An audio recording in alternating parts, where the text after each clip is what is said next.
Hi అండి, welcome to my channel. ఈ వీడియోలో వచ్చేసి నేను హోమ్ మేడ్ రసం పొడి ఎలా చేసుకోవాలో చూద్దాము. రసం పౌడర్ ఎప్పుడు కూడా మనము ఇంట్లో చేసుకుంటేనే బాగుంటుంది. ఇలా సింపుల్గా ఒకసారి ట్రై చేసి చూడండి, మీకు నచ్చుతుంది.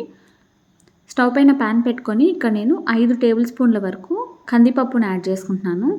అలానే ఒక 3 టేబుల్ స్పూన్ల వరకు జీలకర్ర, తర్వాత 1.5 టేబుల్ స్పూన్ వరకు మిరియాలు కూడా యాడ్ చేసుకోవాలి. యాడ్ చేసుకొని అన్నిటినీ కూడా మీడియం టు లో ఫ్లేమ్లో పెట్టుకుంటూ బాగా లోపల వరకు వేగేంత వరకు ఫ్రై చేసుకోవాలి. ఒకవేళ మీరు హై ఫ్లేమ్లో పెడితే పైన వరకు బాగా మాడిపోతుంది, లోపల అసలు వేగదండి. అసలు టేస్టే కంప్లీట్గా మారిపోతుంది. చూడండి, ఇలా మీడియం ఫ్లేమ్లో పెట్టుకొని బాగా ఫ్రై చేసుకోవాలి. అలానే ఇక్కడ కారానికి సరిపడా ఎండుమిర్చిని కూడా తీసుకోవాలండి. నేను ఇక్కడ ఎండుమిర్చికి తొడిమలు తీసేస్తున్నాను. ఒక 10 నుంచి 15 వరకు ఎండుమిర్చిని కూడా తీసుకోవాలి. ఇవి కారం ఎక్కువ ఉన్నాయండి, కాబట్టి నేను తక్కువగా తీసుకుంటున్నా. మీరు మీ కారానికి తగ్గట్లుగా అడ్జస్ట్ చేసుకోండి. చూడండి, మనకి కందిపప్పు, జీలకర్ర, మిరియాలు కూడా బాగా వేగిపోయినాయి. ఈ విధంగా వేగిన తర్వాత ఒక ప్లేట్లోకి తీసి పక్కన పెట్టుకోవాలి. ఇది కొద్దిగా బాగా చల్లారాలండి. ఇప్పుడు అదే ప్యాన్లోకి మనం తుంచి పెట్టుకున్న ఎండుమిర్చిని కూడా వేసుకొని లో ఫ్లేమ్లో పెట్టుకొని బాగా ఫ్రై చేసుకోవాలి. జస్ట్ ఒక 1 మినిట్ అలా ఫ్రై చేస్తే సరిపోతుందండి, తొందరగానే వేగిపోతాయి ఎండుమిర్చి. ఇది కూడా వేగిన తర్వాత అదే ప్లేట్లోకి తీసి ట్రాన్స్ఫర్ చేసుకోవాలి.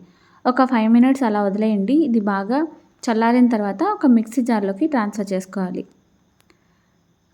చూడండి, బాగా చల్లారిపోయింది. ఇప్పుడు నేను దీన్ని మిక్సీ జార్లోకి ట్రాన్స్ఫర్ చేసుకుంటున్నాను.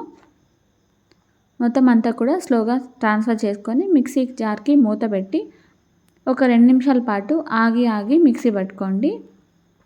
చూడండి, మనకి పౌడర్ కన్సిస్టెన్సీ ఇలా ఉంటే సరిపోతుంది. ఈ విధంగా మిక్సీ పట్టుకొని ఒక 8 జార్లోకి ట్రాన్స్ఫర్ చేసుకుంటే ఒక 1 to 1.5 మంత్ వరకు కూడా మనకి ఫ్రెష్ ఫీల్ ఉంటుందండి. ఫ్రెష్గా ఉంటుంది. పౌడర్ ఎటువంటి ఫ్లేవర్ కూడా మారదు, చాలా బాగుంటుంది. ఈ విధంగా రసం పౌడర్ని పట్టేసుకొని పక్కన పెట్టుకుందాము. ఇప్పుడు దీంతోనే టమాటో రసం ఎలా చేసుకోవాలో చూద్దాం. దీనికోసం ఒక 4 టమాటోలని ఈ విధంగా కట్ చేసుకొని పెట్టుకోవాలి. కప్పు కొలతలతో అయితే 1 కప్పు టమాటోలు అండి. ఇప్పుడు స్టవ్ పైన ఒక గిన్నె పెట్టుకొని అందులోకి 1 గ్లాసు వాటర్ యాడ్ చేసుకొని మనం కట్ చేసి పెట్టుకున్న టమాటో ముక్కల్ని వేసుకోవాలి. అలానే ఒక నిమ్మకాయ సైజ్ అంతా చింతపండును కూడా వేసుకోవాలండి. అలానే 1 టేబుల్ స్పూన్ ఉప్పు, ఇంకా చిటికెడు పసుపు వేసి మూత పెట్టి మీడియం ఫ్లేమ్లో బాగా ఉడికించుకోవాలి. టమాటో ముక్కలు ఇంకా చింతపండు కూడా మనకి బాగా సాఫ్ట్ అయ్యేంత వరకు ఒక 5 మినిట్స్ ఉడికించుకుంటే సరిపోతుంది. ఇప్పుడు స్టవ్ ఆఫ్ చేసి మొత్తం మనము ఇక్కడ పప్పు గుత్తితో బాగా స్మాష్ చేసేసేయండి. అందులో ఉన్న పిప్పి రసం మొత్తం కూడా మనకి బాగా సపరేట్ అయిపోతుంది. ఇప్పుడు రసానికి సరిపడా 2 గ్లాసుల వరకు నేను ఇక్కడ వాటర్ యాడ్ చేసుకుంటున్నాను. మీరు మీ కన్సిస్టెన్సీకి సరిపడా థిక్గా కావాలనుకుంటే వాటర్ తగ్గించుకొని వేసుకోండి. చూడండి, అందులో ఉన్న పిప్పి అంతా కూడా నేను తీసేసి సపరేట్ చేస్తున్నాను. మొత్తం బాగా తీసేసి పక్కన పెట్టుకోవాలి. ఇప్పుడు మళ్ళీ దాన్ని స్టవ్ పైన పెట్టుకొని లో ఫ్లేమ్లో కుక్ చేసుకుంటూ ఉండండి. ఇప్పుడు వేరే ప్యాన్లోకి 1 టేబుల్ స్పూన్ ఆయిల్ వేసుకొని 2 ఎండుమిర్చి, అలానే ఒక 5-6 వెల్లుల్లి రెమ్మలు, 1 రెమ్మ కరివేపాకు వేసుకోండి. తర్వాత ఒక చిన్న టేబుల్ స్పూన్ అంతా ఇంగువ కూడా వేసుకొని మొత్తం బాగా ఒకసారి ఫ్రై చేయండి. లో ఫ్లేమ్లో ఫ్రై చేసుకోండి. ఇప్పుడు మనం ముందుగానే రసం పౌడర్ చేసి పెట్టుకున్నాం కదా, ఆ రసం పౌడర్ని కూడా వేసుకోండి. లో ఫ్లేమ్లో పెట్టుకొని జస్ట్ 1 నిమిషం పాటు ఫ్రై చేయండి. ఇప్పుడు దీన్ని తీసుకెళ్ళి మరుగుతున్న రసంలో వేసేసేయండి.